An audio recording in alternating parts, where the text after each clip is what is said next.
Hello everybody, welcome back to my new blogs.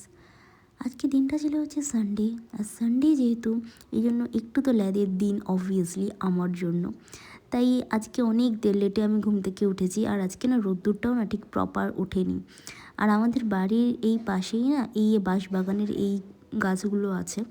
একদম দেখলে মনে হবে মানে রাতের বেলা আর কি দেখলে খুবই ভয় লাগবে। আর ওই যে দেখতে পাচ্ছে ওটা হচ্ছে আমাদের না পুকুর, ঠিক আছে? এই পুকুরের জন্যই আমাদের এইখানটা আমাদের ঘর এতটা ঠান্ডা থাকে।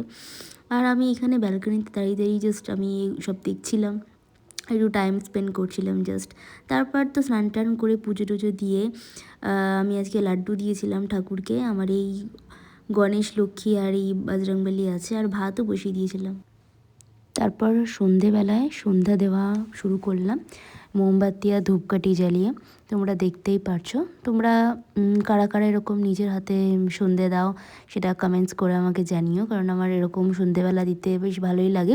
কিন্তু আমার প্রতিদিন এই টাইমটাতে আমার ঠিক দেওয়া হয়ে ওঠে না, কারণ আমি অফিস থেকে ফিরি অনেকটা রাতে, মানে এই 6টা 6:30 এই টাইমটাতে ঠিক হয় না আমার। মানে আমি ফিরতে ফিরতে আমার ঠিক 7:30 8টা হয়ে যায়। তো তারপর আমাকে প্রত্যেক দিন আর কি দিতে হয়। তো সেটা আর কি প্রত্যেকদিন এই টাইমটাতে, যেটা মানে সন্ধেবেলা আর কি, যেটা এই 6টা 6:30 এই টাইমটাতে আমার ঠিক দেওয়া হয়ে ওঠে না।